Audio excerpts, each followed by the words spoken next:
ഇത് ഇന്ന് ലോകത്തെ ഏറ്റവും കൂടുതൽ ഗുണമേന്മയുണ്ട് എന്ന് അവകാശപ്പെടുന്ന പ്രതിഭ മഞ്ഞൾ എന്ന ഇനമാണ്. ആ പ്രതിഭ മഞ്ഞൾ നമ്മുടെ നാട്ടിൽ നിന്ന് തന്നെ സമാഹരിച്ച് പാക്ക് ചെയ്ത് ഏറ്റവും ഗുണമേന്മയുള്ളതിനെ തിരഞ്ഞെടുത്ത് പാക്ക് ചെയ്ത് കേരളത്തിൻ്റെ വിവിധ പ്രദേശത്തേക്ക് അയക്കുന്നതിന് വേണ്ടി തയ്യാറാക്കുകയാണ്. വെളിയന്നൂർ ഗ്രാമപഞ്ചായത്ത് കഴിഞ്ഞ വാർഷിക പദ്ധതിക്കകത്ത് ഉൾപ്പെടുത്തി വെളിയന്നൂരിലെ തന്നെ കർഷകർക്ക് വിത്ത് സൗജന്യമായി നൽകി. അവർ കൃഷി ചെയ്ത് അവരിൽ നിന്ന് ഈ നാട് സമാഹരിച്ചെടുത്ത്, നമ്മുടെ നാട്ടിൽ തന്നെ കൃഷി ചെയ്ത് സമാഹരിച്ചെടുത്ത് അതിൽ നിന്ന് ഈ നാടിൽ സമാഹരിച്ചെടുത്തതിൽ വിത്തായി തരം തിരിച്ചെടുത്ത് നല്ല ഗുണമേന്മയുള്ളതിനെ തയ്യാറാക്കിയെടുത്ത് നമ്മൾ വിത്തായി വിപണിയിലേക്ക് ഇറക്കുകയാണ്. ഇതിൻ്റെ ഒരു വിലയൊക്കെ എങ്ങനെയാണ് സാർ?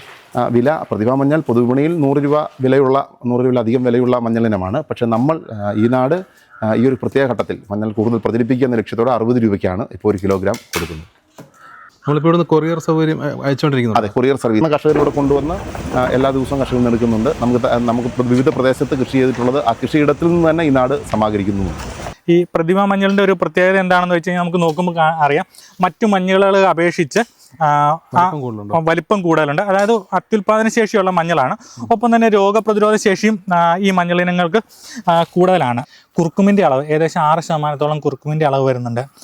അതുപോലെ ഒലിയോറൈസിൻ, അതുപോലെ എസെൻഷ്യൽ ഓയിൽ, ഇതെല്ലാം മറ്റു മഞ്ഞളുകളെ അപേക്ഷിച്ച് കൂടുതലാണ് ഇതിൻ്റെ അളവ്. 100 കിലോ മഞ്ഞൾ ഉണങ്ങിക്കഴിഞ്ഞ് കഴിഞ്ഞാൽ നമുക്ക് ഏകദേശം 20 to 25 കിലോ മഞ്ഞൾ, ഉണക്ക മഞ്ഞൾ നമുക്ക് ഇതിൽ നിന്ന് കിട്ടുമെന്നുള്ളതാണ് ഇതിൻ്റെ ഒരു പ്രത്യേകത എന്ന് പറയുന്നത്.